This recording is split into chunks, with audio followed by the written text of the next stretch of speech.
Bapak Ibu yang mulakan Allah, ini puji syukur kepada Allah. Mohon maaf agak masih belum stabil Pak, baru pulang dari negeri Firaun. Teman-teman pada ziarah ke Firaun, saya enggak gitu. Kita ziarah ke musuhnya Firaun.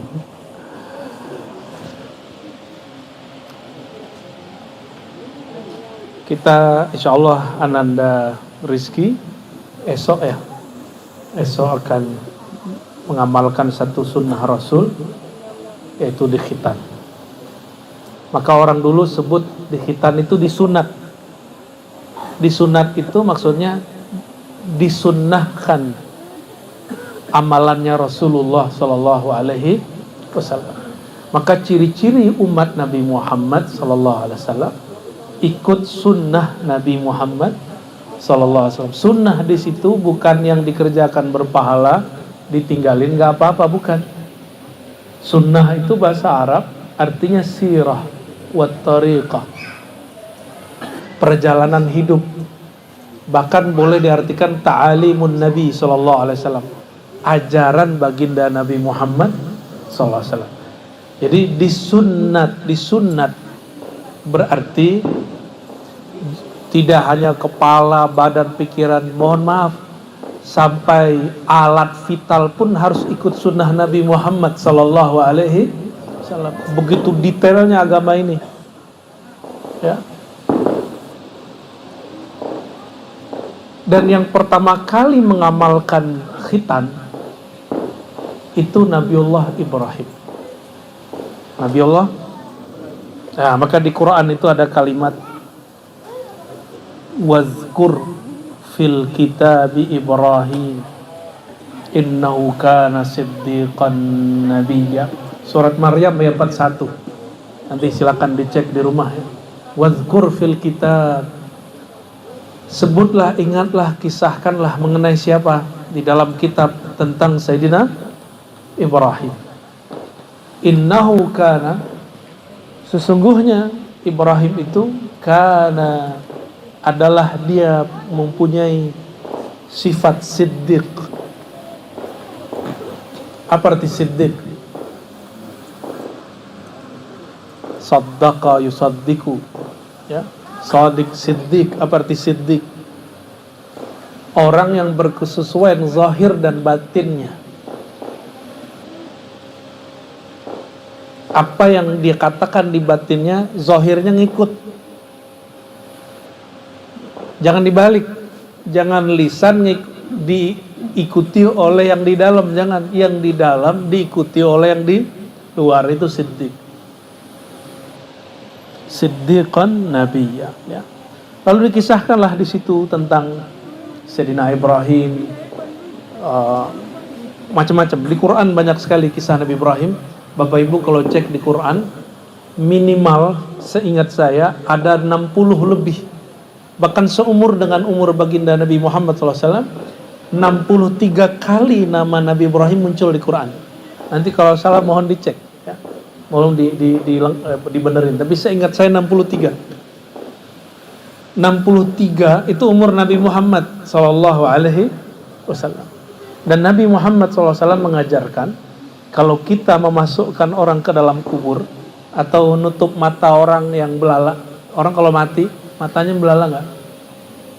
Nah, matanya nggak ngikutin ruhnya, kecuali dia ahli zikir khafi, ahli zikir kolbu, maka matanya nutup waktu dia meninggal sendiri, nggak ditutup siapa-siapa, Allah yang nutup sendiri. Itu terjadi pada ayah saya. Jadi saya nggak nutupin mata ayah saya, dia matanya nutup sendiri. Sebelum dia melepaskan, ya, berpisah ruh dengan badan, matanya nutup, lalu zikir, dalam zikirnya dia pergi. Ya. Nah, dianjurkan baca apa? Bismillahi ala millati Sayyidina Ibrahim, atau Bismillahi ala millati Rasulillah. Ya. Dengan nama Allah, ya, dengan millah Rasulullah atau millah Sayyidina Ibrahim. Dan ajaran Nabi Ibrahim itu disebut Hanifah. Apa arti Hanif? Ada yang nama Hanif nggak? Ada yang namanya Hanif? Nggak ada ya? bagus tuh dikasih nama anak Hanif. Ya. Kalau perempuan Hanifiyah. Hanifiyah itu istri Sayyidina Ali setelah Fatimah meninggal. Anaknya namanya Muhammad Al-Hanifiyah. Ya. Al-Hanifiyah, Hanifiyah itu artinya hati yang lurus kepada Allah Subhanahu wa ta'ala. Loh, ada hadrohnya Jisam. Udah main dari tadi? Udah ya?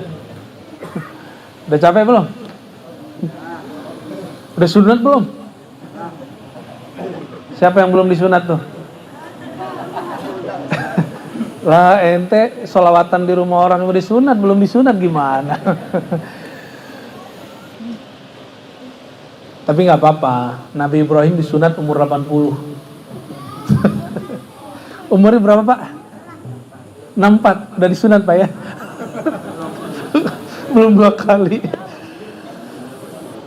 Kok di zaman Nabi Ibrahim ini pertanyaan banyak? Nabi Muhammad SAW lahir itu nggak disunat. Berarti ada orang yang lahir, mohon maaf, alat vitalnya nggak ketutup. Nggak ada tuh yang nutupin. Kebayangkan yang nutupin itu? Ada ghilafnya itu. Berarti sebelum Nabi Ibrahim, nabi-nabi dan sampai Nabi Nuh, Nabi Adam itu enggak. Jadi alat vitalnya itu memang enggak ketutup. Dan itu kembali lagi kesempurnaan itu pada tubuh Sayyidina Muhammad SAW. Nah, Nabi Adam itu tercipta ideal, enggak ketutup. Maka enggak ada disunat kan Nabi Adam? Ada enggak riwayatnya Nabi Adam disunat? Enggak ada Pak. Ya. Enggak ada Nabi Adam disunat. Nabi Adam itu sudah hidup di surga sehari per 2 hari, tapi harinya surga. Sehari surga berapa tahun di sini? Sehari di surga berapa tahun di sini? 1000. Dan satu-satunya makhluk yang diizinkan tidur di surga cuma Nabi Adam. Di saat tertidur, Allah ambil salah satu dari organ tubuhnya untuk bahan menciptakan pasangannya. Walaupun ini diperdebatkan dari tafsir, tapi saya percaya itu. Saya percaya itu. Ya.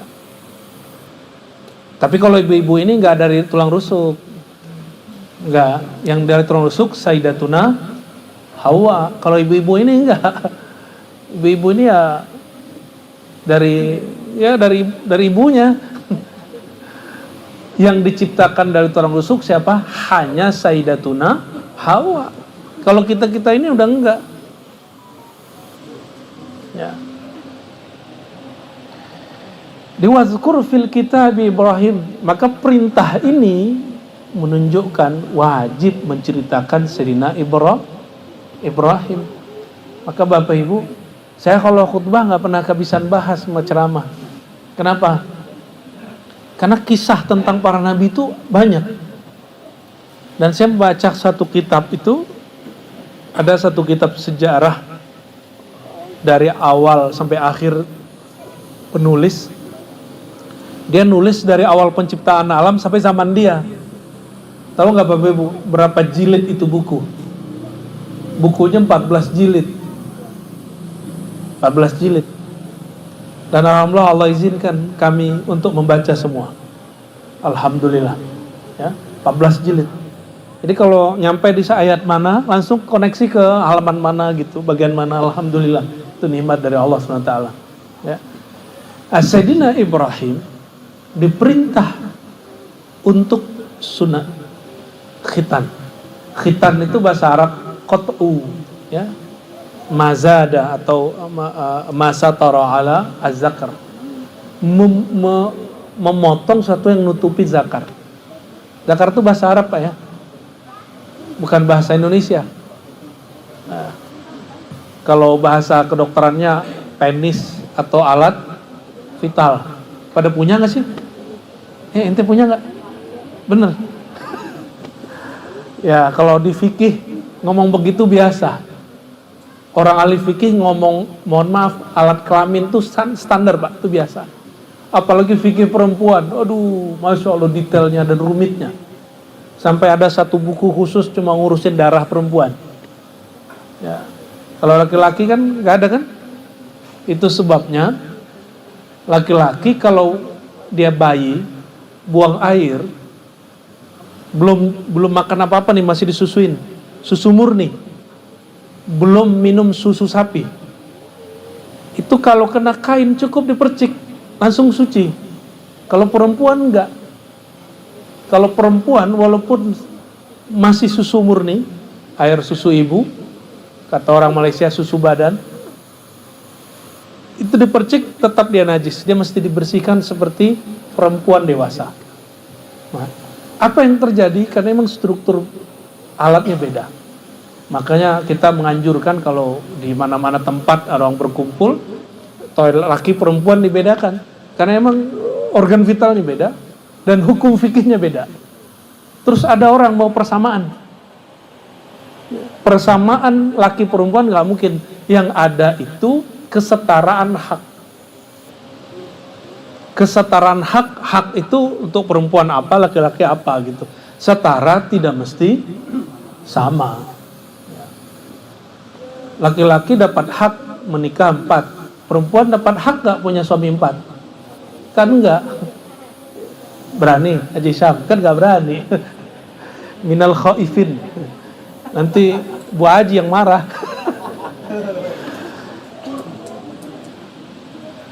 Allahumma sholli ala Muhammad. Loh kok kemana ya? Bahasannya kok ke situ ya? Sayyidina Ibrahim, Bapak Ibu, anaknya berapa? Ini bukan ngetes nih, cuma konfirmasi. Anaknya berapa Nabi Ibrahim?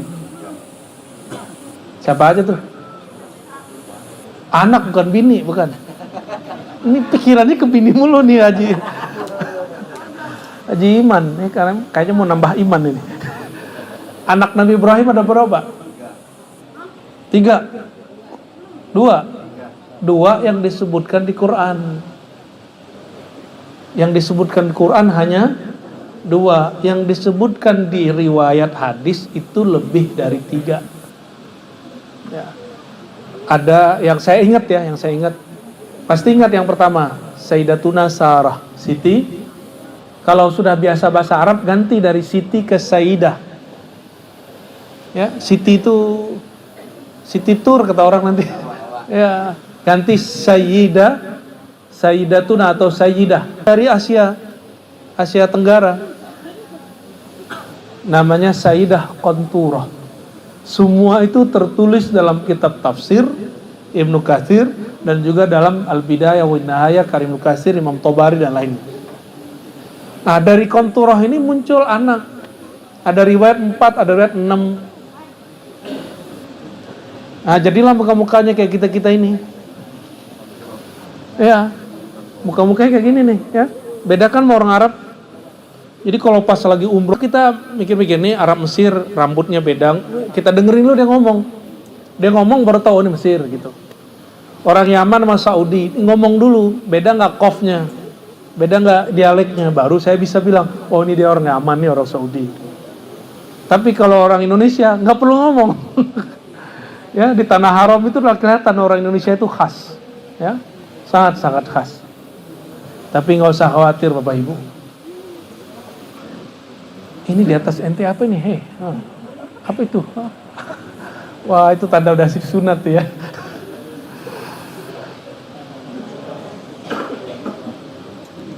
Sayyidina Ibrahim dapat anak setelah umurnya 80-an dari Sayyidatuna Sarah dan Hajar dulu. Ya. Dan itu setelah dikhitan. Saya nggak tahu nih zaman Bapak dulu khitannya pakai apa, Pak? Pakai bambu apa pakai pisau? Disuruh mandi dulu 2 jam gitu nggak? Pakai apa lu? Yang sebelum tahun-tahun 60 lah ya. Itu masih pakai apa tuh ya? Bambu. Ngilu. Mikirinnya ngilu kita, ya. Sayyidina Ibrahim Nah, untuk apa beliau diperintahkan untuk bersunat, berkhitan? Bapak Ibu ini mohon maaf, secara fikih nih mohon maaf. Kalau kita buang air kecil, ini laki-laki ini khusus nih, ibu-ibu nonton aja dulu ya. Buang air kecil, itu sisa nggak di ujung? Kalau itu nggak dibersihkan, sholat kita nggak ada yang diterima. Sholat kita nggak ada yang ini secara fikih ibadah. Karena syarat sholat itu suci. Kalau ada yang sisa di situ, maka dia dihitung. Nah, maka anak-anak kita ini dulu, kalau canda-candaan bapak-bapak saya dulu, ya orang-orang tua kita dulu, kalau anak kecil belum disunat, jangan ditaruh di saf orang gede gitu. Itu sebenarnya nggak wajib, itu cuma kekhawatiran mereka karena anak kecil nih alat vital dia belum disunat. Dia kalau buang air kecil pasti netes di situ dan tersisa. Secara kesehatan itu air seni itu kotoran atau air bersih? Kotoran kalau nyisa dan berdiam di kulit, dia jadi penyakit atau bisa membuat orang sehat? Sakit.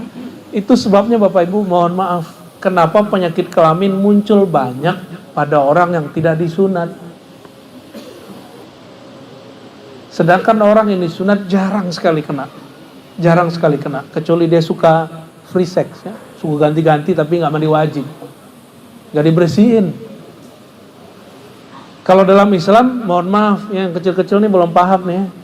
Kalau habis hubungan mandi toh, coba lihat orang-orang Barat begitu nggak?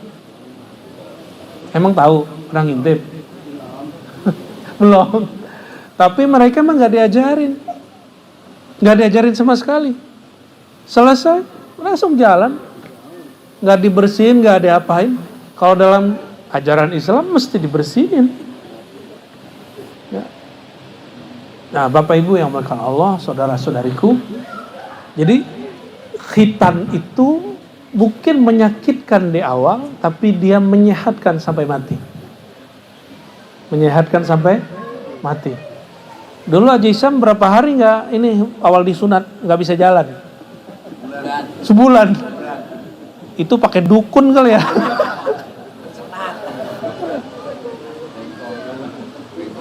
Malah teman saya ada yang lepas Pak 2 kali dia disunat. Lepas jahitannya dia. Kalau orang dulu kan enggak, ya, langsung dipotong habis. Jadi bagus. Ya, yang generasi saya itu jelek-jelek tuh hasilnya. Karena dijahit. Ini jelek nih hasilnya nih. Nah, Sayyidina Nabi SAW, beliau mengatakan apa kata beliau? Kata Nabi Muhammad SAW, "Wulidtu makhtuna." Aku terlahir sudah di khitan. Maksudnya, nah ini enggak ada riwayat yang menyebutkan beliau dikhitan oleh Jibril, itu hadisnya tidak sahih. Maksudnya, secara biologis ada orang lahir itu kuncupnya nggak ada Pak. Tahu kuncupnya? Itu nggak ada, barangnya nggak ada. Jadi betul-betul sempurna, dan itulah yang sempurna. Jadi Sayyidina Muhammad SAW itu dilahirkan sesempurna tubuh Sayyidina Adam. Loh kok bisa? Kenapa bisa? Karena nur yang ada pada Sayyidina Adam itu berasal dari nur Sayyidina Muhammad SAW. Ya, ngaji nur ini ilmunya Imam Ibnu Katsir. Ibnu Katsir ini muridnya Imam Salafi Wahabi Pak. Dia nggak nolak Nur Muhammad. Sekarang jangankan Wahabi, ngaku Ahlussunnah aja nolak kajian Nur Muhammad Sallallahu Alaihi Wasallam. Nur Muhammad ini kalau dizohirkan jadi syariat, kalau dibatinkan jadi hakikat. Dizohirkan jadi apa? Muhammad Sallallahu Alaihi Wasallam. Kalau mau nur itu ada di rumah kita, ya banyak-banyak sholawat di rumah. Ya, konflik-konflik dikit itu biasa, ya diberesin pakai sholawat. Diberesin pakai apa? Maka ada adik kita yang ahli sholawat ini, selama masih ada mereka Pak, kiamat diundur. Ente jangan GR ya. Kalau masih ada orang sholawatan, kiamat diundur. Percaya nggak? Orang sholawat kalimatnya gimana? Minimal Allahumma sholli ala Sayyidina Muhammad. Ya Allah, selama masih disebut nama Allah, kata Nabi SAW, la taqumus sa'ah, kiamat tidak terjadi. Makanya setan gak suka sama orang salawatan, gak suka sama orang yasinan, gak suka sama orang rotiban, rawian. Kenapa? Di dalam rawian, salawatan, yasinan nyebut nama Allah. Makanya setan gak suka. Setan pernah gak suka. Masalahnya setan ini dua. Ada syayatinul jinni wal insi. Ada setan jin, ada setan manusia. Itu masalahnya. Biasanya ngelarang maulid setan jin apa setan manusia?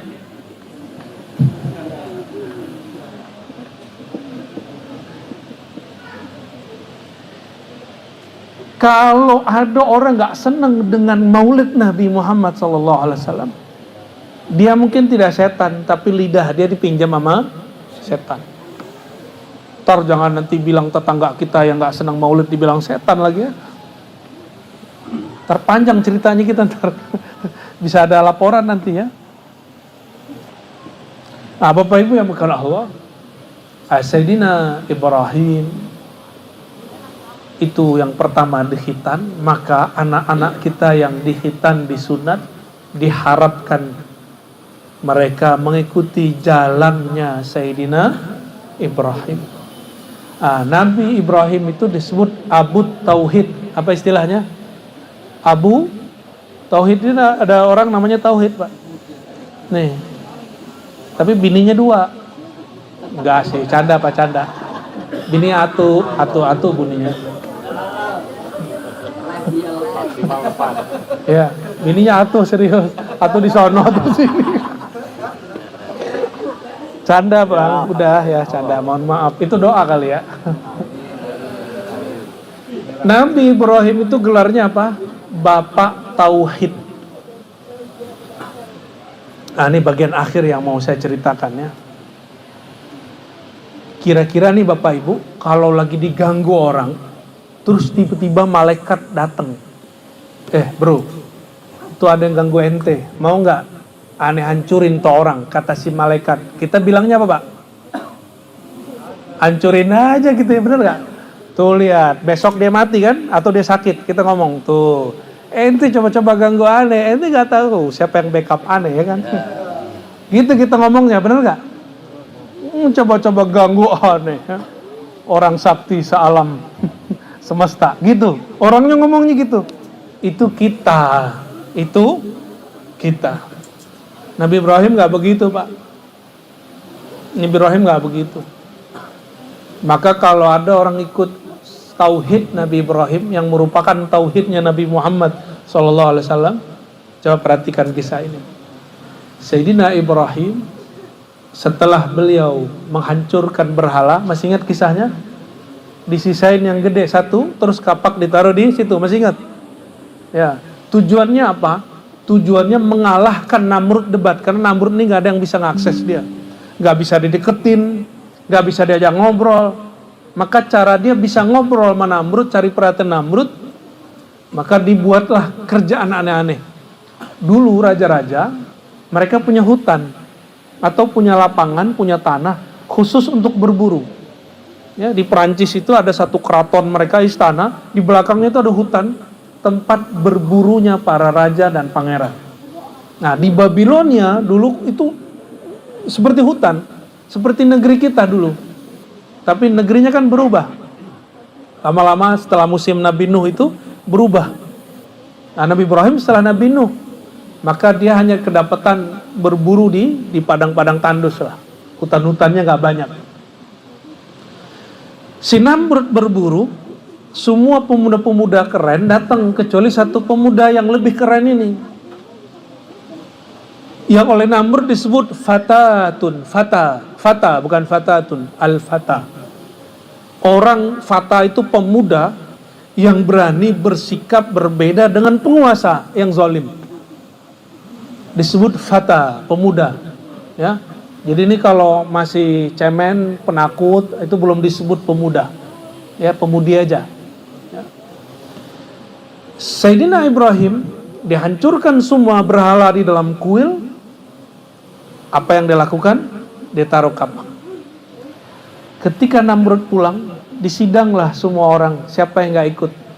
Lagi nyari tahu siapa yang ngancurin ini.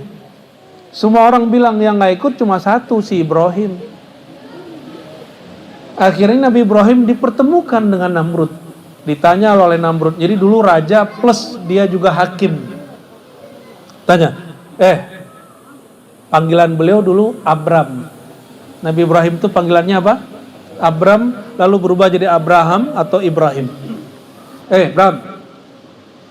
Pemuda, engkaukah yang menghancurkan semua berhala? Jawaban dia apa? Ini yang dia tunggu-tunggu. Bisa ngobrol langsung dengan Namrud yang dijaga banyak orang, sekarang bisa ngobrol langsung. Apa kata Nabi Ibrahim? Wahai Tuan Raja Namrud, ente lihat itu kapak, siapa yang megang? Saya yang megang atau ada yang lain selain saya megang? Dilihat oleh Namrud, betul kapak itu ada di yang paling gede, kabiruhum haza. Ya, di berhala paling gede. Kata si Namrud, Ibrahim, ente jangan main-main, ini orang tua. Umur beliau waktu itu 400 tahun. Berapa Pak tadi umurnya Pak? 60? 64? Kayaknya masih kalah ini. Namrud 400 Pak, bininya 1000-an. Gundiknya ribuan. Namrud itu gila itu orang. Dia mau perempuan mana aja, mau bini orang, mau anak orang, diambil aja langsung. Dia lihat ada anak gadis cantik, ambil tanpa izin siapa-siapa. Si Namrud 400 tahun gak pernah sakit. Bapak sakit kepala gak? Ya. Sakit mah gak Pak? Enggak ya? Sakit hati gak Pak? Itu Namrud gak pernah sakit Pak. Maka dia ngerasa, aku ini Tuhan kali ya gitu. Kata si Namrud itu. Akhirnya terjadilah perdebatan yang luar biasa sengit antara Nabi Ibrahim dan Namrud. Apa kata Nabi Ibrahim? Lo ente lihat yang megang kapak saya atau si berhala? Itu berhala dia dianggap simbol dewa siapa gitu. Dewa, mungkin dewa matahari itu dewa siapa. Apa kata Namrud? Namrud ini cerdas. Cerdas tapi GOBLOK. Apa kata Namrud? Anak muda, mana mungkin si berhala mampu menghancurkan berhala yang lain? Dia kan gak bisa ngomong, gak bisa gerak, gak bisa makan, gak bisa minum, gak hidup. Kata Nabi Ibrahim, masuk bolaku. Gol nih, gol. Wahai Namrud, wahai rakyat Namrud, wahai umatku, kata Nabi Ibrahim. Engkau sendiri tahu itu berhala gak bisa menyelamatkan dirinya sendiri, gak bisa makan, gak bisa minum, gak bisa gerak, gak hidup. Terus kenapa disembah? Cuma mau nyampein itu, beliau berulah. Dan berulahnya Nabi, salahnya Nabi itu benar. Di zaman itu dihitung dia salah. Tapi kalau diceritakan di zaman ini, kita bilang itulah yang benar. Jadi tidak semua orang yang hari ini dianggap salah, itu nanti dianggap salah. Cuma mau nyampein itu. Kalah gak Namrud? Kalah Namrud. Namrud gak bisa ngomong. Orang tua 400 tahun dikalahkan oleh anak muda, belum 40 tahun. Ini dalil Pak. Dalil bahwa bisa jadi anak muda seperti beliau-beliau kecil-kecil ini bisa ngalahin kita suatu saat kalau waktu berdebat. Ya, ini bukan gak ada urusan sama paslon 1, 2, 3 Pak ya, ini gak ada urusan. Saya sudah menyampaikan itu sejak 10 tahun yang lalu. Nanti akan ada masa anak-anak muda di negeri ini ngalahin yang tua-tua. Dan itu mulai muncul. Ini mulai muncul. Ya.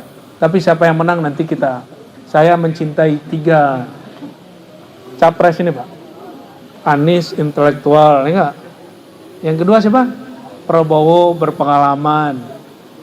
Yang ketiga? Ganjar. Ya sangat jauh lah ya. Muhaimin, Gus Kiai, agamanya pasti jelas lah. Yang kedua Gibran, ya pernah jadi wali kota, ya oke lah. Saya kan nggak pernah jadi wali kota, apalagi jadi presiden. Yang ketiga Pak Mahfud tahu sendiri track recordnya. Ini kesempatan dan tidak pernah terjadi seperti ini sebelumnya di Indonesia. Semua calonnya bagus-bagus. Semua calonnya bagus-bagus. Saya baru pulang dari Mesir, Pak. Ini mohon maaf yang dari Mesir, kalau salah tolong dibenerin nanti. Mesir itu baru pemilu. Pemilu presiden yang sudah 2 periode tidak dilarang naik lagi. Yang sudah 2 periode namanya Jenderal As-Sisi. Naik lagi, Pak. Dia punya modal, dia punya kekuatan militer. Muncul 3. Cuma saya curiga yang 3 ini ada yang beneran, ada yang boneka. Biar muncul-munculan aja. Masuk akal nggak? 4 yang maju, As-Sisi dan 3 orang. 3 orang nih cuma dapat suara 1%, 2%, 3%. Waktu quick count, waktu saya di sana. Sekarang mungkin sudah berubah. Dan banyak yang golput, anak-anak muda golput. Saya tanyalah anak muda, kenapa kamu golput? Apa kata dia? Percuma saya nyoblos, pasti yang kepilih si yang pertama, si jenderal. 1, 2, 3 cuma dapat 1%, 2%, 3%. Sedangkan As-Sisi dapat berapa? 90%. Di Indonesia kan nggak boleh maju lagi kan? Alhamdulillah. Nggak ada 3 periode di Indonesia, alhamdulillah. Di sono mirip-mirip kayak zaman Soeharto lagi. Kita lebih enak, Pak, sekarang Indonesia. Saya ziarah ke Imam Syazili, itu jauhnya bukan main. Berangkat pakai pesawat sampai di satu kota namanya Luxor, lalu berangkat dari jam 7 nyampe jam 5. Jam 5 di sana mau maghrib itu. Itu pergi ke sana udah mikir kayaknya nggak bisa balik lagi nih ke Indonesia. Udah begitu. Tapi yang saya nggak ceritakan apa? Di setiap jalan itu ada tentara, polisi. Semua ditanyain, kamu mau kemana? Jadi itu negara betul-betul militer, gayanya style militer. Dan menegangkan sekali. Tapi saya berhusnuzon, ini negara karena dekat sama Palestina, dekat dengan Libya, dekat dengan Suriah, semua negara itu sudah konflik dan sudah hancur. Yang bertahan Mesir. Maka Mesir mesti dipimpin oleh orang-orang yang keras-keras begitu. Kita maklumi. Ya, dimaklumi lah. Ya, keturunan-keturunan para nabi, tapi juga ada keturunan Firaun di situ gitu. Maksud saya cerita itu apa, Bapak Ibu? Negeri kita sangat-sangat enak sekali. Cuma beritanya gak enak. Ya, maka nanti siapapun yang terpilih kita doakan mereka cinta Allah, cinta Rasulullah, cinta negeri. Amin ya rabbal alamin. Kita kembali ke Sayyidina Ibrahim. Sayyidina Ibrahim mengalahkan si Namrud. Tapi Namrud otoriter, dia nggak mau kalah. Ini ciri-ciri orang otoriter, nggak mau kalah, pantang dikritik, disenggol dikit mau bales. Ciri-ciri kekasih Allah, dicaci maki orang, dikata-katain orang, dia nggak bales. Mau cari wali nggak? Mau dia ulama, mau dia pemimpin, dia dicaci maki orang nggak bales, itu wali. Berarti hatinya bagus. Hati dia bagus. Namrud enggak, sentimen, sensi, temperamen. Ketika dia kalah, dia nggak mau kalah. Apa kata dia? Hei, para algojo, kumpulkan kayu untuk 40 hari, bakar Ibrahim. Dibakarlah Nabi Ibrahim. Ketika mau dibakar, udah dimasuk tuh ya, dia di bawah kayu-kayu besar itu ditaruh di dalamnya. Waktu dibakar datanglah datanglah Jibril, datang malaikat angin, datang malaikat bumi, datang malaikat pohon, datang malaikat, semua malaikat datang. Dan termasuk semut pun datang. Semut datang, kecoa sih kayaknya nggak datang, makanya kecoa boleh dibunuh, Pak. Ya. Cicak itu nggak datang, makanya cicak boleh dibunuh. Jadi yang hewan-hewan yang hari ini haram dibunuh, itu dulu hewan yang ikut membantu Nabi Ibrahim, menawarkan pembantuan untuk Nabi Ibrahim. Apa kata Jibril yang paling gede? Ibrahim, maukah engkau aku bantu. Aku hancurkan si Namrud. Aku padamkan api. Datang malaikat angin. Ibrahim, itu api gampang aku padamin. Datang malaikat hujan. Ini turunin bentar mah selesai. Kita kalau ditawarin begitu GR gak Pak? Wih keren. Maka ular boleh dibunuh. Anjing gimana? Anjing gak boleh dibunuh kecuali anjing hitam. Anjing pun ikut. Semua binatang ikut. Bawain apa kayak jilatin, kayak ngambilin kayu kayak supaya gak kebakar Ibrahim. Hatta semut diambil ranting terus dia celupin ke air, dibawa ke situ Pak. Apa kata semutnya? Ya, walaupun ini tidak ada apa-apanya, siapa tahu yang sedikit ini berharga di hadapan Allah Subhanahu wa Ta'ala. Jadi kita ini gak perlu dilihat orang Pak berbuat, cukup dilihat Allah. Itulah ikhlasnya semut. Itulah ilmu tauhid Nabi Ibrahim yang muncul dari semut. Akhirnya Sayyidina Ibrahim ngomong apa? Enggak bro, ya? Jibril kan temennya. Saya mau tanya Bapak Ibu, lebih mulia Jibril atau Ibrahim? Jibril ya? Yang pertama jawab Jibril. Ya, yang bilang Jibril berarti dulu belajarnya di sekolah. Kalau yang bilang Nabi Ibrahim, ngajinya di majelis. Nah itu aja bedanya. Ya. Jadi kira-kira siapa yang lebih mulia? Nabi Ibrahim. Kenapa lebih mulia Nabi Ibrahim? Dia Nabi. Malaikat itu pelayannya Nabi dan wali. Malaikat itu pelayan Nabi dan wali. Maka malaikat Jibril menawarkan bantuan. Tapi belum ada titah dari Allah. Jibril turun-turun aja. Maka Jibril boleh turun tanpa diperintahkan, tapi dia nggak boleh bertindak. Dia cuma berkunjung aja. Maka sampai saat ini Sayyidina Jibril, Sayyidina Mikail masih diizinkan naik turun, tapi dia nggak boleh bawa syariat. Dia cuma berkunjung kepada pewaris Rasulullah SAW. Jadi Jibril itu kalau rindu ke Nabi Muhammad SAW, maka dia turun cari pewaris Nabi Muhammad SAW. Ketemu majelis, hadir di majelisnya, bahkan dia nyamar jadi orang salaman. Begitu disebutkan Nabi Muhammad SAW bahwa para malaikat itu sering nyamar jadi orang. Di zaman Bani Israil sering nyamar, apalagi sekarang ya. Akhirnya Sayyidina Jibril ditolak, Mikail ditolak. Apa kata beliau, sang bapak tauhid? Hasbiyallah wa ni'mal wakil. Waduh, kalimat ini kalimat tauhid. Cukuplah Allah bagiku. Gak usah engkau wahai Jibril, gak usah kalian wahai para malaikat. Terima kasih rasa simpati kalian.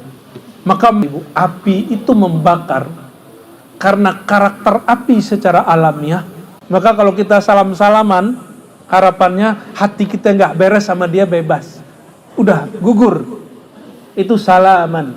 Kuni. Jadi kalau itu baru debus Pak, ya. Kalau debus ini yang sahih. Maka ilmu debus bukan ilmu syaitan. Itu ilmu Nabi Ibrahim. Cuma ada setan yang belokin gitu. Ilmu itu masih ada sampai hari ini. Saya masih punya kenalan-kenalan tuh yang begitu. Kalau mau saya anterin Pak, tapi jauh. Ya. Ada yang di Banten, ada yang di Padang. Pakai zikirnya hasbunallah ni'mal wakil, bismillahirrahmanirrahim, sholawat, syahadat. Enggak pakai hong haling hong hang enggak jelas gitu enggak ya. Enggak, zikirnya pakai nama Allah.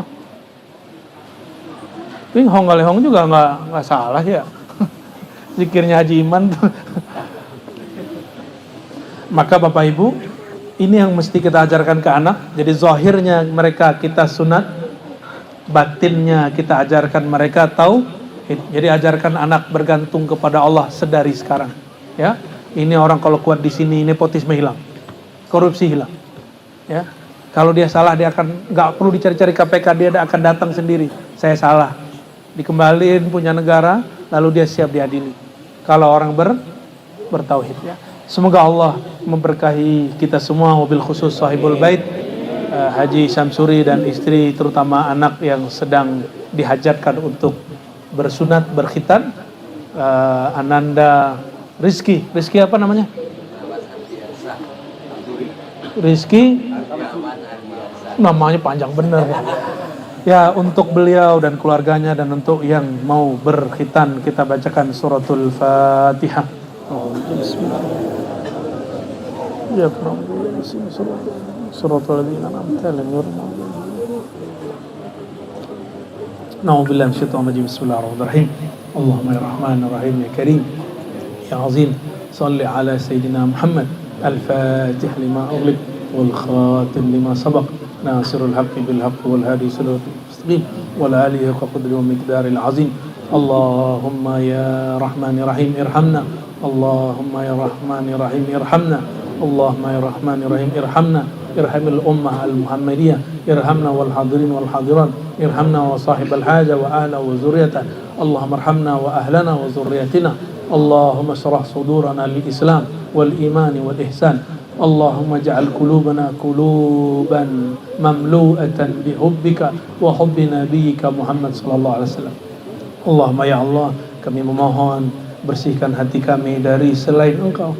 Bersihkan hati kami, hati keluarga kami, hati anak-anak kami dari selain Engkau. Jadikan kami, keluarga kami, keturunan kami, siapapun yang hadir malam ini, siapa yang mendengarkan kajian ini, dari syirik-syirik yang merusak tauhid kami kepada Engkau. Ya Allah, ya Allah, negeri ini sedang memerlukan pemimpin yang bertauhid, pemimpin yang cinta kepada Engkau, cinta kepada Rasul Engkau, cinta kepada bumi yang Engkau wariskan. Maka ya Allah, berkahi negeri kami dengan pemimpin yang adil. Siapapun mereka, mohon jadikan hati mereka hati yang bersih daripada syirik, hati yang bersih daripada kegelapan-kegelapan. Jadikan negeri ini negeri yang thayyibah, negeri yang berkah. Jadikan keluarga kami keluarga yang sakinah, mawaddah, warahmah. Jadikan keturunan kami zuriatan salihin. Jadikan siapapun yang hadir malam ini, ya Allah, Kau kumpulkan kembali di surga Engkau, surga Firdaus, memandang wajah Nabi Muhammad SAW, memandang wajah Allah Subhanahu wa Ta'ala. Amin ya Rabbal Alamin. Rabbana atina fid dunya hasanah wa fil akhirati hasanah wa qina adzabannar. Sallallahu ala sayyidina Muhammad walhamdulillahi rabbil